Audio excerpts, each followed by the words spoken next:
afternoon, at least in this part of the world. This is What's in My Drawers Golf Talk, and we started that because old club makers are tremendous pack rats when it comes to, well, golf stuff. And so this is a golf discussion of the golf stuff that was in my drawers over there. And so we started out as kind of like a history lesson in golf stuff, and now it's expanded into so much more. And it's thanks to you guys that we're reaching around the world, and we get to talk about all these different topics, and I truly appreciate it. So to get things started off, Merry Christmas to everybody. Happy Christmas to those overseas, and Happy New Year coming along. Hopefully you return to us when we come back, and we'll talk about what we want to do with golf in the next year. And so we'll start things out. Charles, I got it. Thank you so very much. Charles sent us some stuff to work on, and he's a fellow bubblehead, a submariner, and he sent me this hat. And I said I would wear it, and I have got it stretched to its limits, bud. And so that's going to be, if you look, there's not a whole lot left in this hat. It's more like a beanie with a lid than it is anything else.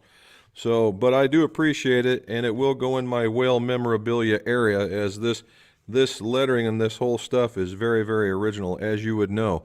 So again, thanks. So give me a second for a switch. All right, now we're back.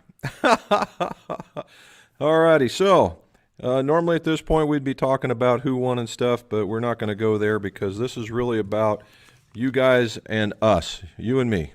And the first one is, I got a question from a guy on Facebook, and as a manager of a bunch of folks, I like what he says. He says, I have a question for you. I don't get to watch you on live stream because I am on the clock. Well done. My question is, how old were you when you got into the business, and who do you have to thank for mentoring you? Have you mentored anyone else? Thanks for the videos. Joe. All right, Joe. So this actually marks right at 20 years for me. And we started in 1999. So if we go back 20 years for me, I was in my mid to late 30s. Because I'm into my mid to late 50s. And we got started in the garage. And it was one of the world's nicest garages, I'm here to tell you. Well, actually, I started in my basement, which was a poor excuse for a place, and then we expanded into the garage. And from there, we ended up expanding into what they would call a brick and mortar store in order to expand what we were doing. Mrs. McGolf was working as a paralegal and wasn't digging on that anymore, so we started McGolf. And then McGolf kind of took off on its own. And what happened there is that the business that I'm also in also had a let's say one of those with downsizing things, and I was on that list. And we decided to make a range out of it, and we bought the property and the room that you see behind me and the whole 9 yards, and had it built. And so we've been doing this for, well, we've been here since 2006. So it was just slightly before that. So I called one of the guys that, when you asked about mentoring, mentoring can be multiple different things, in that as people do in assistance, when there's journeymen, that you spend time as an assistant and you work your way up until you learn that, or you feel like it's time for you to go, and you can do that very much into a skill set. And that's what happens. Out here, we didn't have with another job and stuff, that just wasn't going to happen. So I took to education. And when I took to education, I found out about the Professional Club Makers Society. And that was a group of guys that knew what the heck they were doing. And to kind of give you an extent of the reason why I was impressed with that, at the time, in order to pass a single test, you had to take a 300-question test and pass it. And then they would send you a physical test of building a club to a spec. And it was just one, it was 6 clubs. They would be a putter, an iron, a driver, multiple, could be a wedge, and there was different things. And at the time when I was doing this, whipping was still a thing. So I had to whip a wood, I had to punch out a pin, I had to do all these different things, change out shafts, and then turn around and make these things to specific lengths, lies, lofts, swing weights, flexes, the whole 9 yards. And if you failed one of those, you failed. So you had to be pretty doggone good. And fortunately, I not only passed that one for club making, I did it for club fitting and then club repairing, and that gets you the advanced certification. However, when we did this, you meet people along the way, and these guys were so forthcoming with information. It was just absolutely like this drinking from a fire hose is what they would call it. And I dug this up. When you talk about mentors, and I hope he's on here watching now, but this was at the first master's class that they had at Maltby, and it was in a very long-lived thing. But I'm here to tell you the experience that went through that class, or those classes, has never been seen again. But there it is. So if you look over here, there's me with my deer in the headlight look, because that's why I was the whole entire week. The two guys that were taking care of me were these two guys back here. Okay? And then there was another one, John, over here. He was another one that I ended up meeting much later. But these two guys were absolutely insane. And there was another one, but I don't understand why he's not in there. And maybe, just maybe, we'll find out from Ken. So this gentleman here, his name is King Collins, and this guy here is Jerry Hofling. And then you get to see me. Here I am with Mr. Maltby, and we are at his place there. Those guys have taught me a significant amount. Ken is also the inventor. If you watch my videos where I pull shafts and I put it in the shaft puller, he designed that. I always say I have number one. He always says I have number two. I have number two off the line, and it's been working ever since. I haven't never looked back. And the only thing I've ever done is replace the hydraulic pump on it. Jerry Hofling was a guy from Michigan, and as ornery as he looks, he was. And Ken was the soft touch, and Jerry was the hammer. And you have no idea the amount. I learned as much from those guys going through that class. I was just a junior guy at that particular time, and I learned so much from those guys. And you know, Ken would be like, "Yeah, you're doing a really good job," and this stuff, and then Jerry would be like, "I thought you already knew this kind of stuff. You know this stuff. You're good enough. What are you worried about?" And he'd just be all over me. But I learned quite a bit. Those are the guys, and you see them annually, you talk to them via email, that kind of stuff. Now, as far as what I've done in the past, you know, a lot of from what they learned from then, it was more face-to-face. And that's a lot of the reason why I started this, because that organization has since gone defunct, and we started another one, which is worldwide. However, I don't see a lot of transfer of information, so we're kind of doing it right here.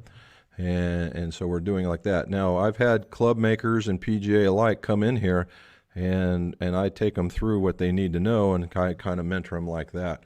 So we kind of try and pass it along. So, Joe, there's my answer. Charles, thank you so very much. And we're going to get to it here now, where we normally talk about the things that I've done for the week. Normally I show you pictures. However, I haven't shipped them yet. So Charles, thank you again, but here you go, man. He sent a series of X-Fords that were basically brand new, and he had some Modus in them, and now he has the Tour, let's see if we can get in there, the special Tour issue Dynamic Gold and the S400s. And I matched them up to a 7-iron, and yes, they do match now. I have to bend them, but the swing weights are dead in there. The length is going to be dead in there. Everything's going to be dead in there. You're really going to like it. So we're really good there. Different Charles. Well, different Charles. All right, and then we have the single length from Sylvania, Ohio. This is kind of neat. Okay, the older Sterlings, and the reason why we have the older Sterlings is because the EQ. There we go. The EQ isn't, the lefty EQ isn't due for till the middle of May.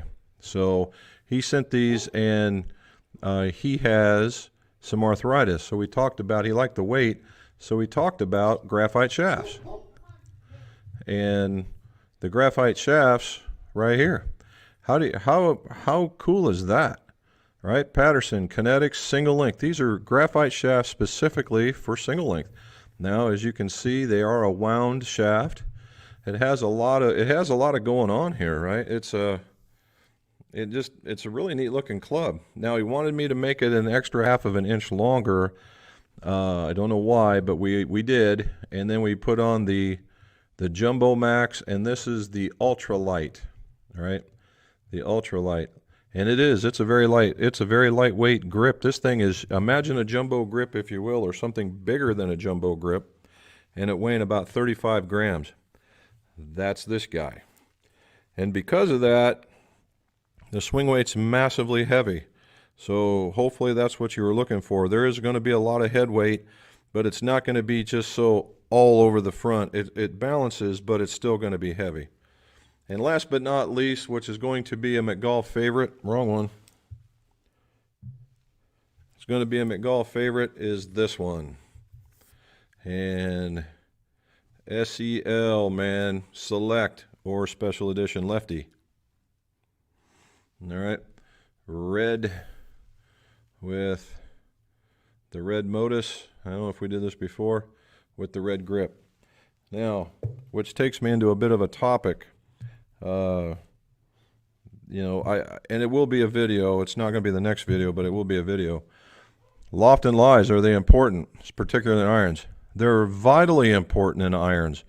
All right, so I just hit these things, and I hit them while they were stock, knowing full well that they were too upright and knowing full well that they were too shallow or too weak for me, for a distance. And I have said, you know, that the original setup for these guys is, well, for the stronger, faster swinger.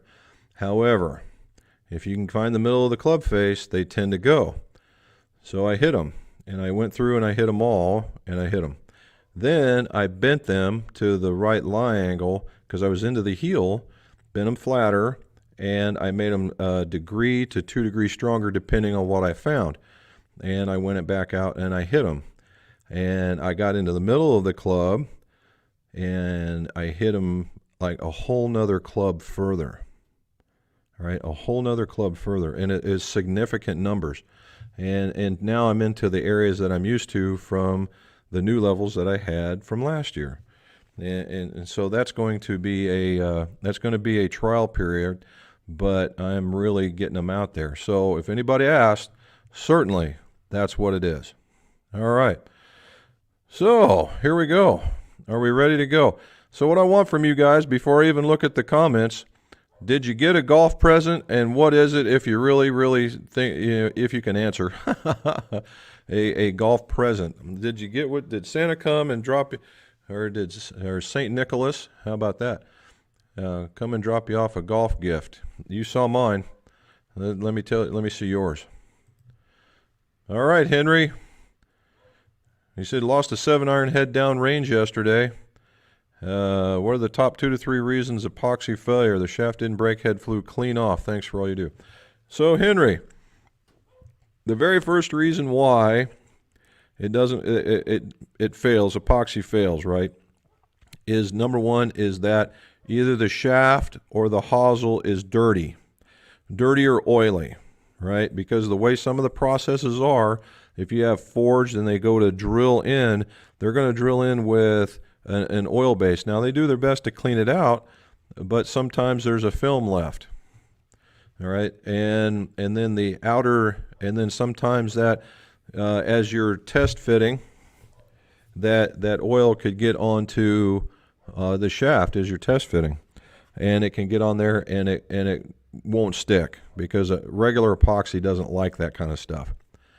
The other one is, another one is, an easy one is that the shaft is not abraded. And it is scary how many in this last year I have seen that weren't abraded.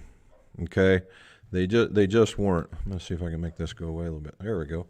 They just weren't abraded. And when you don't, and epoxy likes a little rough edge to cling to in order for it to hold on. And if you don't give it that, you know, even clean it out just a little bit, even the smooth-sided hosels, if you get them in there with a wire brush and it can leave a little bit of a scar in there, that's grand. Or a little sandpaper action, whatever it takes for you guys. And if, because it doesn't have anything to bond to, then it'll just slide right off. And I'll give you 4. I'll give you a bonus one here at the end. And the third one, and I find most common, is that the glue's not mixed enough. Okay? When I get 24-hour epoxy and you're stirring it around, no less than 1 minute, and you can hear the air bubbles popping when you stir it up. You'll crack, crack, crack, and stir it up. And then if you put in your centering beads or whatever, if you do that, and then another 10 to 15 seconds, the whole idea is to work out the air. If you've worked out the air, you know you've got it mixed up. Now, if you're doing quick set, you know, where it just sets in like 3 to 5 minutes, you only got about 20 or 30 seconds. So you better really make sure that you're getting it stirred up very, very well. Okay? And last but not least, the fourth one as far as a bonus goes is it's when somebody puts in too much epoxy. And you're like, well, how can you do that? Well, and we've talked about this one before. If you take a taper tip and you put it in a parallel shaft, or you put a 335 into a 350 like in a driver, and you just try and put all that extra glue in there in order to take up that space, and it doesn't like that. It doesn't handle the torque. And what happens is it eventually just wears itself loose and off the club goes. So there you go. Whew, that was a big one. So the Merry Christmas on that one. Phil, my friend, how are you, sir? Back to the Dalmore. A little darker than the other one. Cheers. All righty. Golf nut. Happy holidays to you, sir. No spaces at the golf club. Fully booked. Oh my gosh. Now you guys got released completely, right? I didn't have to go back in with that extra strain. I hope not. And I hope you guys, hopefully you guys are in line to get the shot as well. Matt, my friend, what do you do? Shot a 71 right before a great Christmas storm. And it was a big one. We actually got, I don't know, I'd say we got about 2 inches down here, 2 to 3 inches. And down here, that's a massive amount, right? A massive amount. Do you have any golf resolutions for 2021? I absolutely do. And I will, we're going to save that for the next one when we go on. I think it's going to be 1/4 is the next one. Right after the new year, we're going to go and we're going to do golf resolutions. And I want to see that because I've got a big one. I got a big one for you guys. And it ought to turn into a really cool little series. If we keep doing this, we'll keep talking about the progress. Jack, Happy New Year to you, sir. And hopefully Lombard is not underneath a whole pile of snow. There's Charles. How are you, sir? Dean Parks. Here we go. Most courses closed for the win here in Toledo. Toledo, yeah. A few open if the weather warms up. Do any southern courses stay open, and do you play much winter golf?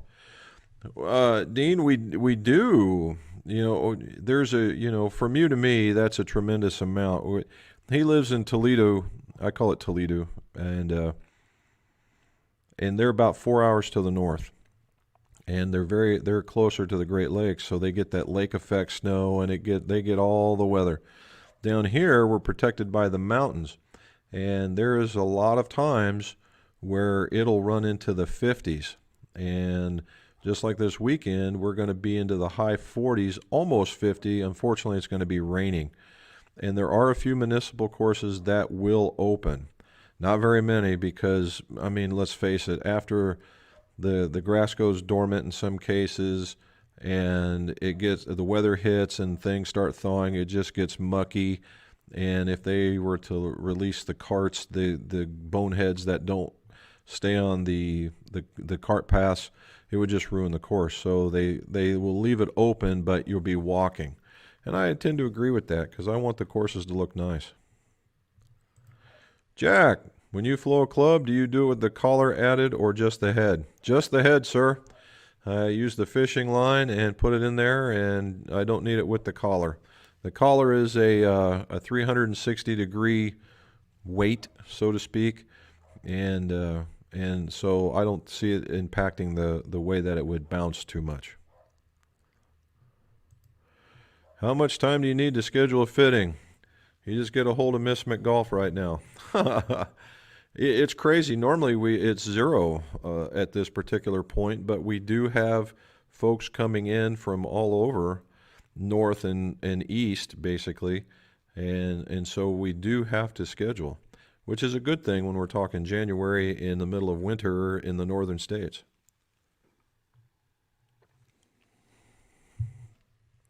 Okay. Willard's up.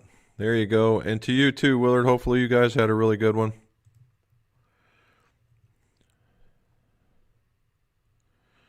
Just had the misses. Clubs are gripped order mid-size, but standard got sent and pro fitted them. How many tapes to make mid-size? It depends on the tape, right? And it depends on the shaft and the core. So if you had, let's just say if it's a lady shaft, you got a 560 shaft and a 560 core, it's going to be between 2 and 3 rolls of tape is going to make it a mid-size. Now, if you've got a 600 shaft, in some cases they would be like that, and you got a 580 core, you'd only need 2 because it's going to be another size up. So, again, the greatest golf answer is it depends, but as a rule, between 2 and 3. There's our man. Hopefully you had a great Christmas too. And yeah, I'm with you on the 2021. And Happy New Year to you guys as well. All right, what method, tools, grit paper would you recommend to turn down a ferrule if you didn't have a belt sander? And I have done this. And what I've used in the past, it's called emery cloth. And emery cloth is a very light, a large number sandpaper. And it's a piece about yay wide, and it comes in strips on a wheel. And I do have some of that in there. And I just use it as a shoe shine. And I'm going to say somewhere in the 180 to 200 would be where I'm at. And then you use a lot of the acetone to smooth it out. Good evening, sir. Tulio. Frosty London. Ugh. One day I'm going to make it over there in that area. Me and the Mrs. McGolf are going to make it, and we're going to do the tourist thing. All righty. Yeah. Charles, I just wish the damn thing fit. There's Buddy Steve. He's you're in Florida, right? Yeah. Sunny 75 today down here. Steve, dude, I'm telling you what, after this no vacation thing and, the PGA show is going virtual, I'm getting kind of itchy, to be honest. But, yeah, it's great. I saw a picture of Steve's shop. He has got one heck of a shop getting ready to go on. Any of you guys, others that are club makers, want to send me pictures, send them to me. Let me take a look, and I can put them up on this live stream.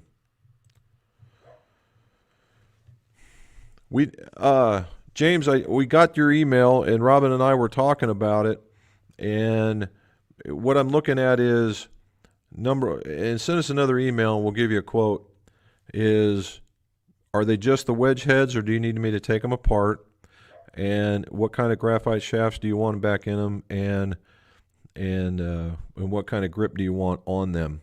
And then or if you just want me to do the boring. Now, I will say, the Mac Daddy 2 is, if you've been playing a lot on it, right?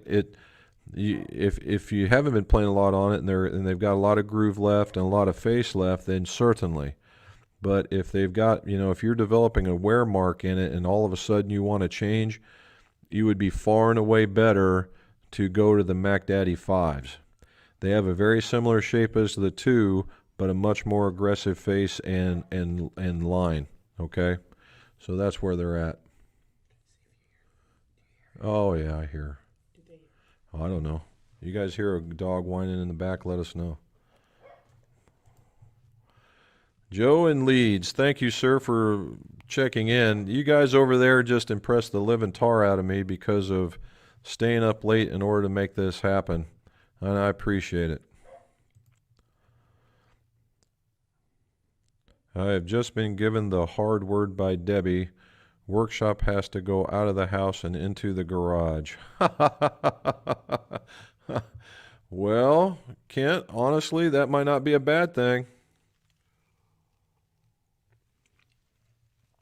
Here we would call that the man cave, or the beginning of a man cave, because now she's given you the excuse to line it with the things that you want, and a potential refrigerator, a potential TV, a television, a potential, make it your own.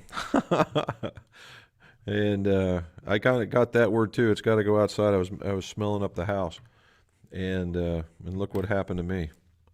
So hopefully it works out for you. Yeah, Charles, that happens a lot. I got such a big head anyway. That's just what happens. Alrighty, let's see.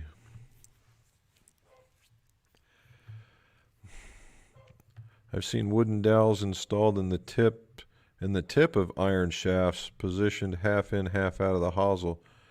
Yeah, I don't know about that one, man. The sticking it in the tip section, the only way, what I would see they're doing there is it's a different form of soft stepping.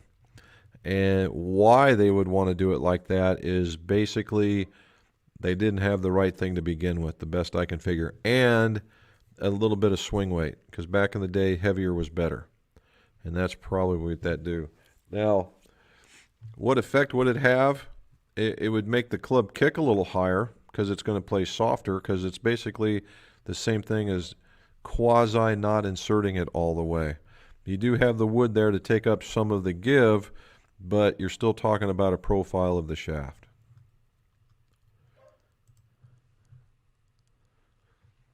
Yep, there we go, still raining. There's my connection from Sweden. How are you, sir?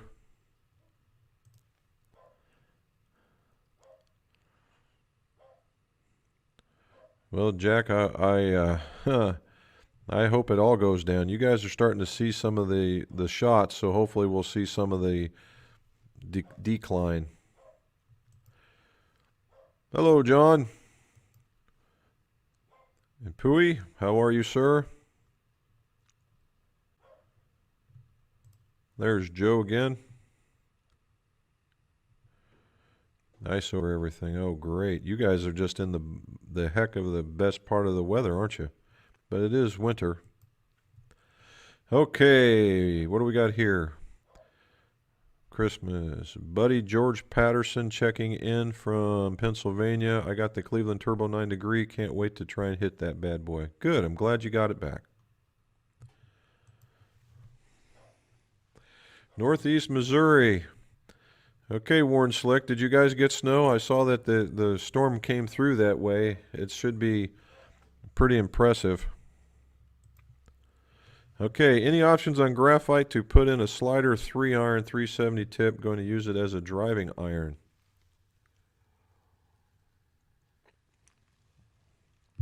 Well, there's all kinds now.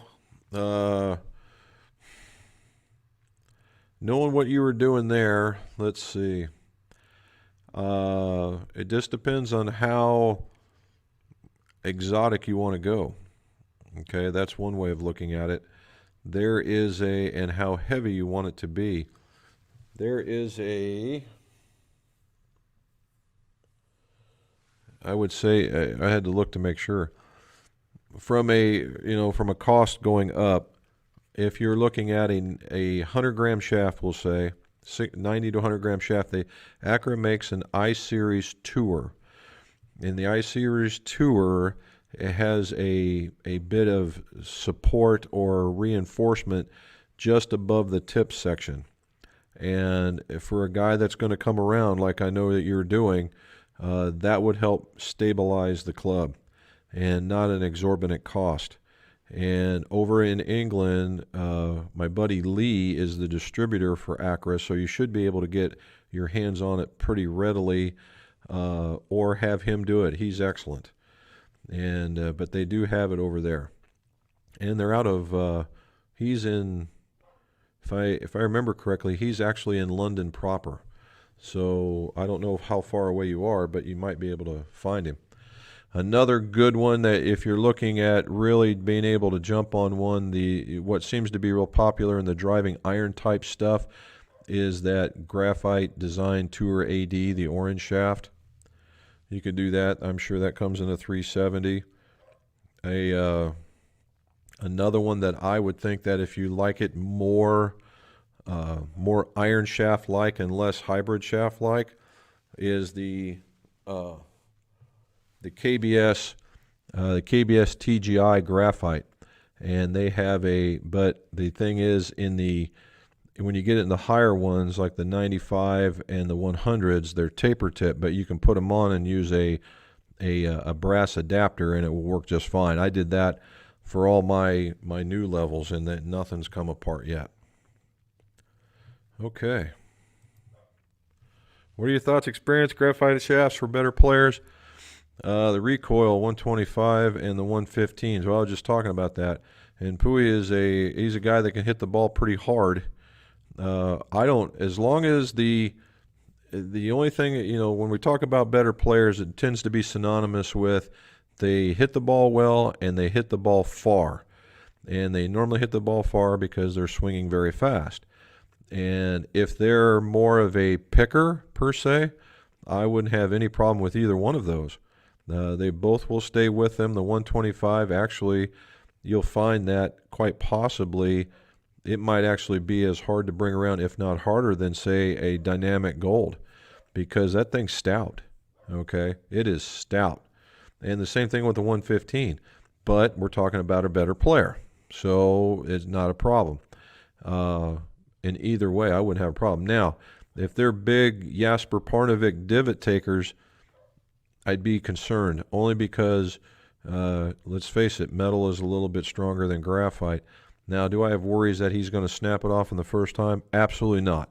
I think they would be there, but I'm looking at long haul. If this is something for a guy, he's going to keep it for many, many, many, many years, I would have a concern. And I would certainly make sure that when you go to put together the iron, it had a collar to kind of do everything you can to remove anything in the way of a shear point.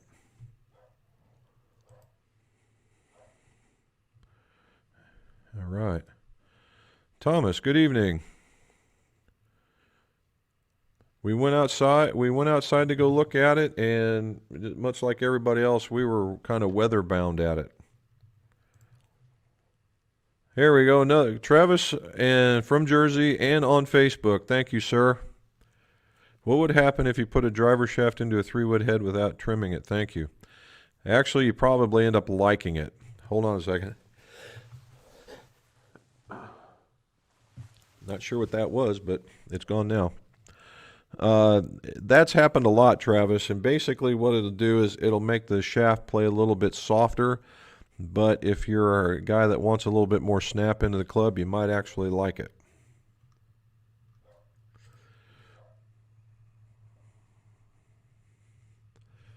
Here we go. Sorry to bring it again. Any update on when you're hoping to launch the online school? I keep sneaking in a video. I've got this series of videos. I've got the very basics down, and I got that, and I want to move into what I would call the beginning part of club making. And I've got 2 of those videos, and I really want to have about 6. And when all that's done, then I'll release the whole thing, because I want to, the basics are just, we talk about, you know, this is the blade length, this is what offset means, this is what a hosel is, and just so that we can all get talking on the same page. And then the next one is, okay, this is golf club assembly, and this is why we do all these things. Then when we get to that, then we'll move upwards. So when that happens, I will let you guys know.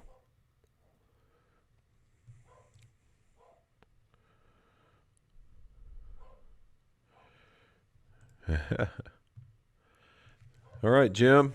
And I wish I could see that. Oh, okay. We talked about that. Using the most 105S soft-tipped or soft-stepped irons, I need to get into graphite to go easier on the body. What flex weight manufacturer would be comparable? Go Navy. Hoorah. All right, so we all are on. So we're all talking the same thing. Graphite is a tremendous shock absorber, and that's why a lot of times that you can go from one weight to another, and you just get more shock absorption. So if you get you guys that have joint pain, not necessarily just here, but here and here, right?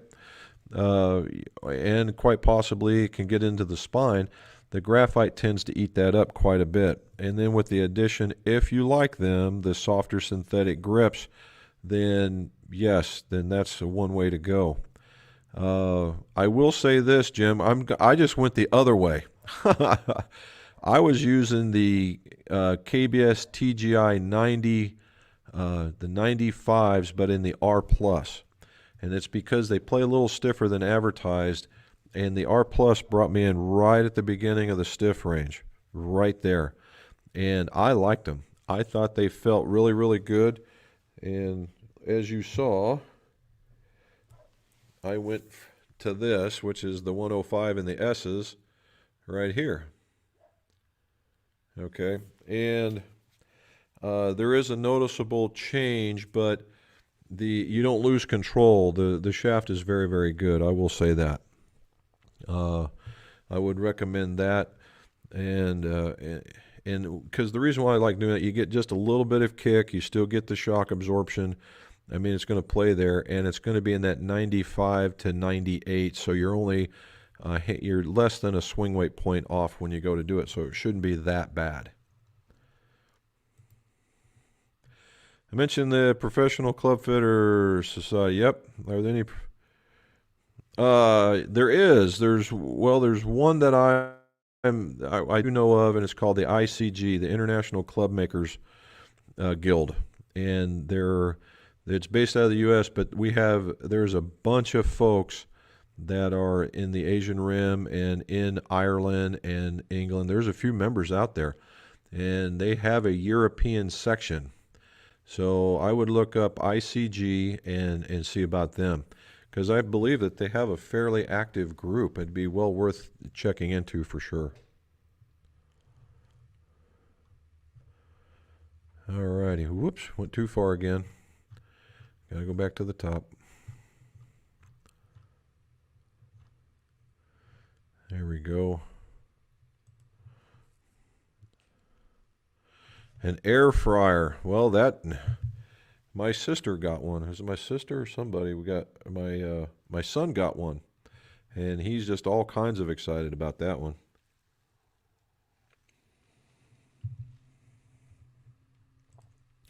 Here we go. You're keeping me busy. I'm okay with that.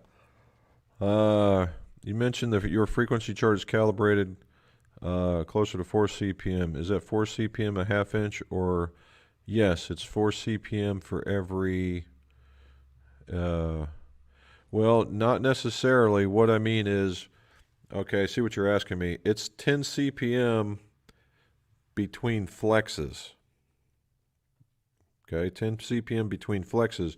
What I'm talking about is if you had a graph that was length and frequency, and you had lines of flex that was going this way, the old Rifle or Brunswick frequency chart used to have a graph that went 4.5 to 5 CPMs in that direction, and we chose to go 4, and it flattened out the line, and that's how that went.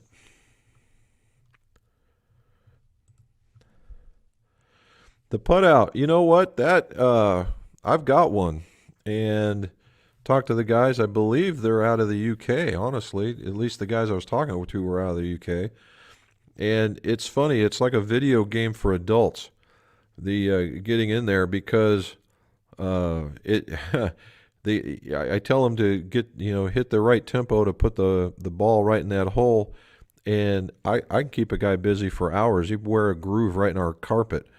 And it's funny because I give them to like a 10-year-old or a 12-year-old, and they walk up to it and they get 2 or 3 shots and right on in. It's like, it's no big deal. And they walk in here like, really? It's like one of those, it's like that game where you have the cup on a handle and then a string and a ball, and you're flipping it to try and get in there, and you're just working at it. Somebody says, here, let me see that, and they flip it once and it goes in. There's a lot of that.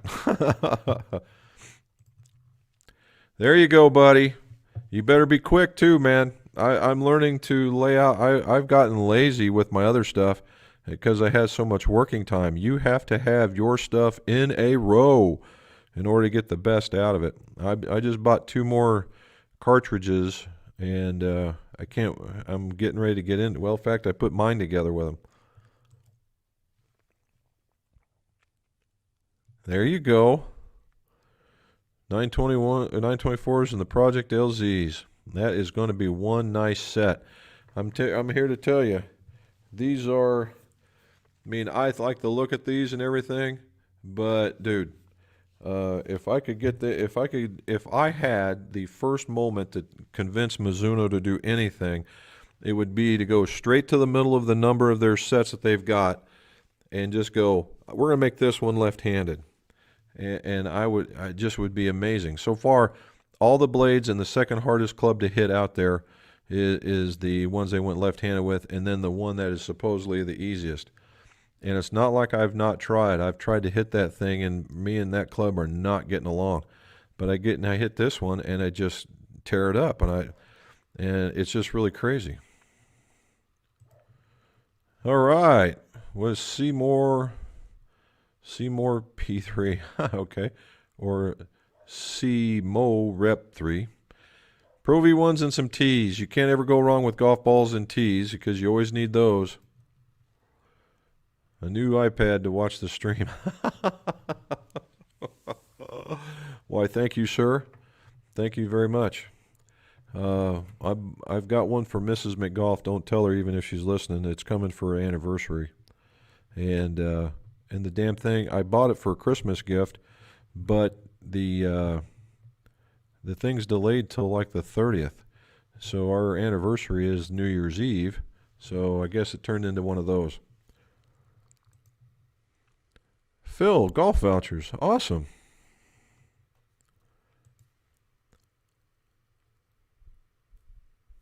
Bushwood flag by Chevy Chase. That would be cool, man. That would be cool. We stopped at, where the heck was it? There was a Caddy Shack. It was at St. Augustine. And it was on the other side of the World Golf Hall of Fame. And they had one there, and I picked up one of those, the Caddy Shack golf towel. They had all the characters in their caricatures. They had one of those in there. I still have that. I hung it up on the wall for a while. Now it's sitting in the dark, not fading.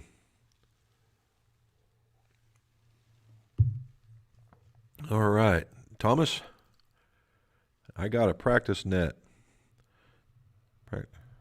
I got a net to practice contact in the backyard. Yeah, my son gave me a 2 hybrid. All right, well done. The net is always something. I'm trying to convince Mrs. McGolf we need another one in here. I keep telling her it's broken. She doesn't believe me for some reason. Optishot with some Gorilla Turf upgrade. A projector. You go, man. The foam ball. You know what? Because The funny part is about that is the way that the Optishot works. You could hit a foam ball and it's going to, you may only hit it 20 yards or whatever, and that thing's going to think that you're hitting it a mile, and because it's seeing your club head and the way that you come into contact with the ball. So that's a pretty good idea. Travis. There you go. Can't go wrong with a free round of golf.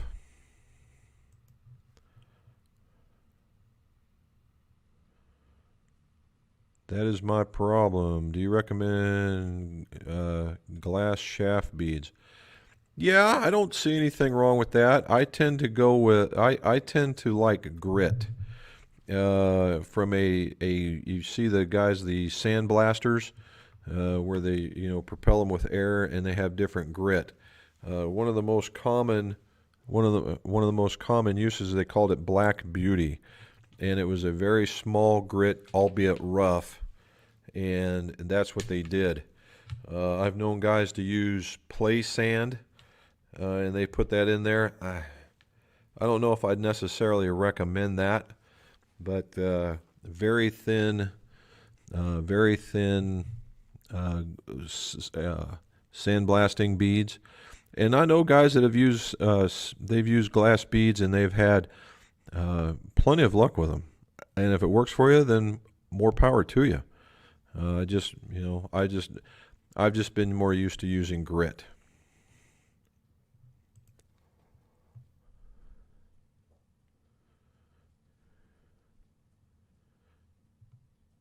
There you go. There you go.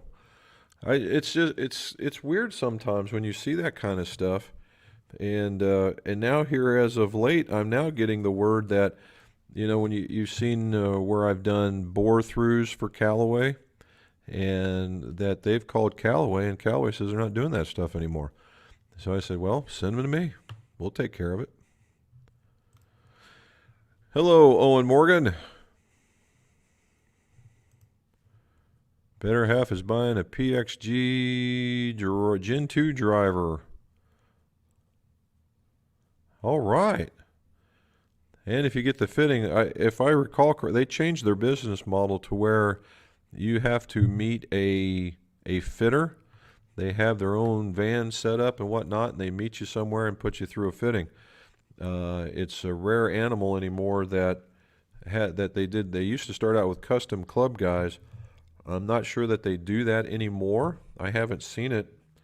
A lot of guys will do that to get the business going and get it out there, but they've backed it off to just specialized guys, or we'll call them specialized guys in a truck. I don't know how special they are yet. Charles got a foot of snow Christmas Day. Lots of rain and winds gusting 70 miles an hour. Now that the snow is gone, hoping to get out sometime this week. There you go. I'm hoping that we can, I don't know if I think the rain's going to prevent us from getting out too much, but that's the reason why I'm inside. Scott Leggett. Hello, sir, and thank you for coming on to Facebook. Ken Collins. Ken Collins, the man. Right here. Here is the guy right there. You see right there. That's him. That's the guy that showed me everything. And just so you know, if you look up, Ken, help me out, Putting Pal, or Putt Pal, Putting Pal. Anyway, other than what he made in that thing that I used, the shaft puller, he's made a little putter trainer. And what it is, it's a block of, I'm not even sure what it's of high density plastic, and it's been milled, and it's milled to clip onto the base of a putter. I'm going to use this as an example. It comes over there. Oh, here we go. It's Putting Pal. Here we go. I have one, Ken. Right here. Putting Pal. If I can get it to focus. There we go. So anyway, this thing's a piece of plastic that's been milled. Let me show it to you. And if you see that, So the shaft clips on, it clips on into here, and then what it has is the two holes. And the two holes are for those fiber, we'll call them fiber directional rods or whatever. You can go to the local hardware store. It's what you would use to demarcate your lawn. They're orange, and they have like a taper tip on one side and a thing on the other. They call them, they're like little trainer tools that you can use in golf. You can put those in there, but it's best if you just go get those. They're a couple bucks a piece.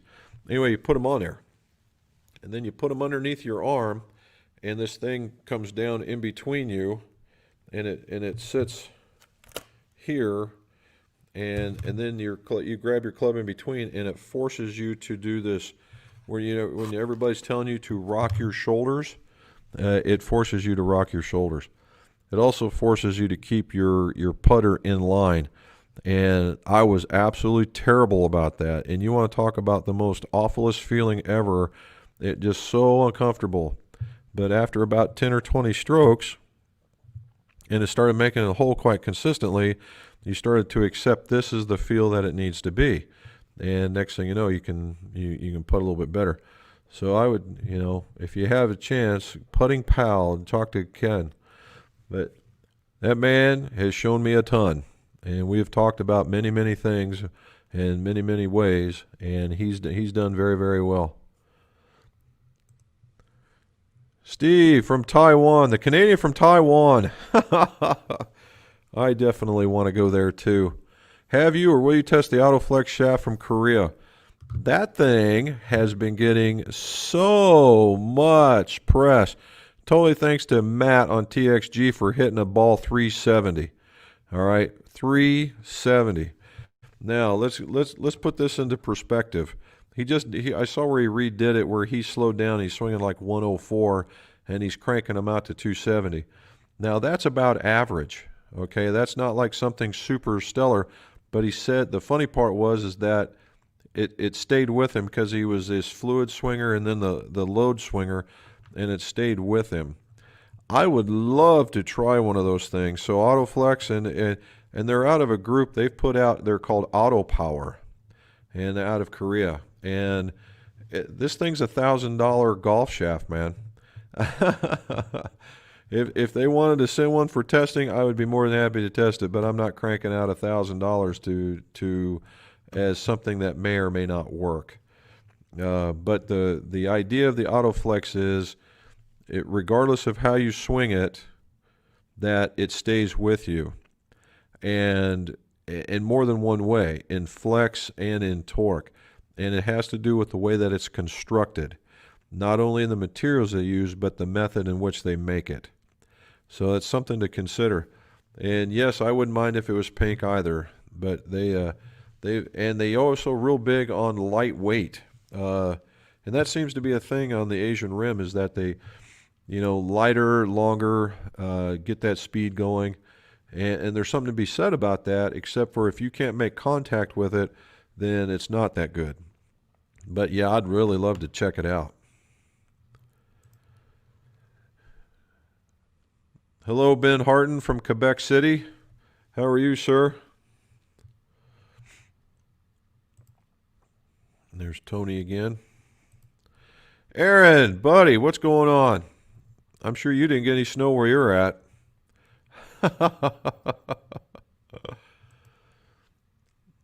Yeah, I'm digging, you know, I don't have any problems recommending I don't have any problems recommending the MD5. I think that's an excellent wedge. And with the different grinds, and now with the different shafts that are available in graphite, and now that CB that's out there for a guy that's just wanting to thump the ground, that thing's really, really nice. And I am too, Ken. I am too. Have you figured out how to do the virtual? You know, I've been asking the Sherry Major at the PGA whether or not, how are we going to do this? How's an average guy going to go tooling around? How's a guy that's in social media going to go tooling around? Is it going to even be worth the effort? And and like typical everything else in this golf show, They've known how they're going to be doing this, and now they've got 3 weeks for 30,000 people to figure it out. Now, come on, right? Yeah. A little more planning. But I just like to, yeah, but I'm going to miss ours too. So here's an early salute. And you're going to have to give us a call, man. Let's catch up and see how the kid is doing, how the family's doing, and how your new guy is doing. Matter of fact, I have to maybe we'll get you on here one day. If you get you a camera and get you a microphone, buddy. We'll set them up and knock them down. All right, Chris, what do we got here? 44.5 tenside blue stiff. How much could I tip this shaft? What would be the result? Lower spin, launch. Yeah, but not a tremendous amount. Okay. Yes, it would get stiffer. Yes, it would, because it's stiffer. You would expect the spin rate to come down ever so slightly, and yes, you would expect it to lower the launch. Although, if you go too far and it's too stiff, you can hang it open and hit it higher, right? So there's a bit of a difference in there. I know that's kind of backwards thinking, but that can happen. I would say that I wouldn't go any more than, because you tend to like the shorter club anyway, I would start at a 1/2 of an inch. I wouldn't go much more than that. There you go. What do you expect after? Well, I expect it to come out to 44 inches. I expect it to go up at least a flex. And so the blue is already kind of stout, so it very well may do okay for you.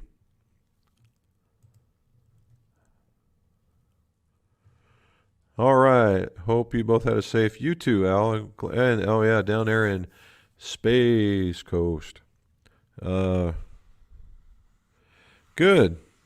Oh, you still haven't got it yet. Well, welcome to that stuff. So, guys, if you're the guys in the U.S., if you're sending anything via the post office, you might as well just assume like 30 to 40 days. All right, 30 to 40 days, and that's a fact. I just got a delivery yesterday. Yeah, it was Sunday. I got a delivery yesterday, the last Sunday delivery from the post office from Kansas, and it was sent on Thanksgiving. All right, a whole month to go across there. And we have sent a golf shaft that we fixed down to South Carolina, which is about to the northern part of South Carolina, 6 hours. It's been virtually a month to go that far. It's crazy. So expect massive delays. If you really want it to get there, and you want to get there in a timely fashion, as much as I hate getting outside the U.S. stuff, you're going to have to use FedEx or UPS. Yes, I was, Joe, and thanks for getting onto Facebook. It was the very first thing that I answered, so when we get this thing posted up, you have to check it out in the beginning. Alf Hansen, and at Facebook again. Thank you, sir. Having a set of Swing Science FC1 Plus for my wife, slow swing speed, a bit armsy. Watched a review on the launch pad, and you recommended stiffer shaft. I'm thinking 50 gram or less. Do you agree? I need a higher launch for her. Well, 50 grams would be very, very nice in it, and it just so happens they offer that in that particular shaft. Instead of a ladies shaft, if you went to like a senior flex, the next one up might help you out and basically shore up the golf club. Particularly if she's getting a bit armsy, what it'll do is slightly heavier will actually keep her connected, and you probably get a little bit better out of it. There's my bud Russ. How are you, sir? Well, at least you got out. That's better than I had. There's Scott again. Thoughts on the new Bettinardi wedges? TXC just a bit ago. Ian hit them very well. Well, I expect Ian to hit everything well, man. That dude's got game. All right? And Ian, I hope you're listening, dude. But I doubt it because he does these things too. But Ian, don't let Ian think that he's getting away with anything. That dude plays easily. He plays to a 0 or better, and he's getting mad out there to be playing in that same place with him. He just doesn't hit it as far. So what he gives up in distance, he regains in accuracy. And as much practice as Matt has been getting, I bet that's a game. I bet that is a game. And the way that Ian swings, I could see that working for him. Oh, are we getting down there? 631. All right, I'm getting close to the bottom anyway. I just got the But the way that he hits, the way that he comes into it, I would see him liking that. The thing with the wedge is certainly it's a milled wedge, so it's going to have certainly a different feel. I totally suspect that it'll feel more crisp, maybe a little bit harder than a forged club, but they can get the extra grooving going on. They can be a little more precise, and you probably get a little bit more bite. The real trick is the sole grind and the lie angle. You get those two things dialed in, and my goodness gracious, that thing is going to be pretty doggone good. Alrighty. We're going to have to go just a tiny bit longer. Robin's giving me the thing, but here, I want to see Paul. Hey, Withamsville, Ohio. You mentioned last week about Wilson. Are you able to expand on that today? No, I'm still under embargo. Although I did show you, if you guys did see, I did one on the staff. The D9, Paul, the D9's for real. I will say this. I did the testing this weekend with him, and I actually hit the steel shaft better, which I never thought in a million years would happen. And my average was a 210 carry, 208 carry, and I got out to like 215 with this thing. It was crazy. And I hit a basically a knuckleball, and I hit a 6-iron out to like 228. It was just a crazy number. Now, everybody talks about their best ones. I can chunk them just as easily as the next guy, but the ones that I hit well, they went, and they felt pretty good. And I do believe it actually felt better than the 7. So yeah, there's something to be had. So get better and come see me. All righty, and have a happy New Year to you too. All right, Russ. If I go back to mid-size grips from Jumbo Max, how much will that affect the overall swing rate of the irons? Russ, going up in everything in Jumbo Max is just going to make the swing weight go down, but you're going to have more weight in your hands. Okay, you're going to have more weight in your hands, and so I wouldn't necessarily, if anybody out there is using Jumbo Max other than the ultralight, well, even that, you can't be concerned with swing weight because it's just going to throw it just crazy one way or the other. And just know that you're going to have, because this ultralight, I'm here to tell you, this ultralight that's in here, right here, this thing feels really good. It is very sticky. It is very sticky, and look at that. Look how much room I got. And I wear, I wear an extra large glove, and this is their regular. That's that ultralight one. I don't know if it's got a size on it, but the thing's pretty nice. It's got a good feel to it. Definitely worth checking out. All right, Steve Michael. Thanks to you too. Uh-oh, you're having a golf emergency. Uh-oh.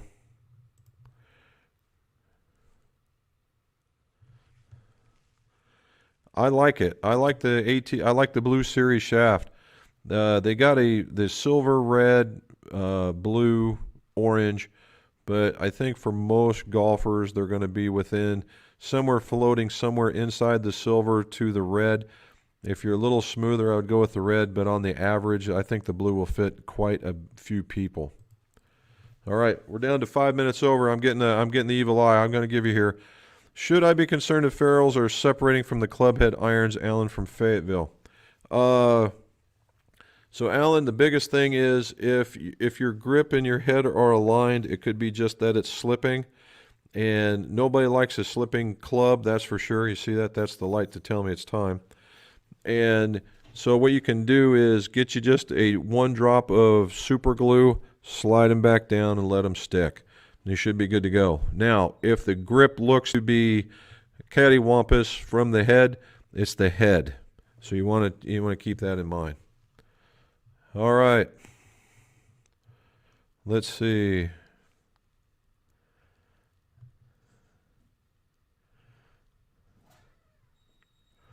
All right, my last one, buddy. My last one, and then we got to do this thing. If adding headweight to a driver can increase ball speed, how much is enough to see a boost, and how much is too much? Adding headweight to a driver to increase ball speed is something, but it is not a for sure. Okay, you can, and yes, you can add too much. That is for sure. You know, it's about mass behind the ball, but then you want to be a stable hit, so you want to put it on the outside in, that kind of stuff. There's my dogs, and so and it's also dependent on the length, and it's also dependent on how much the head was, and all that kind of stuff. Yes, you can add. I wouldn't add very much at first, just to see what would happen. It's more about, in a lot of those cases, it's more about the weight's added, and it makes you strike the middle of the club better, and that results in better distances. Alrighty, guys. There's quite a bit out here. There's my buddy Bob. I got to give him a shout out. What do you say, man? Okay. Guys and gals, like and subscribe, please. Right? Like and subscribe, please. And when this thing comes out, again, I appreciate all you guys. Uh-oh. What's this one I got in here? Show them the picture on the back side of the package. On the back side of the package. I don't have that one. Oh, the package. On the back side of the package. Here we go. This is what he wanted me to show you. That's what it looks like. Right there. So puttingpalgolf.com. Thanks, bud. All right. Like and subscribe. Thank you guys from all over the continents, all over the world again. I appreciate it. You have no idea. Last one of the year. Again, thank you. Merry Christmas, if I didn't tell you that before. Happy New Year. We'll see you after the first. Come ready to talk about your golfing resolutions, and we'll have some fun talking about that and what I've got coming up and what we'll have coming up next. All right? And as usual, guys, let's see your scores go low.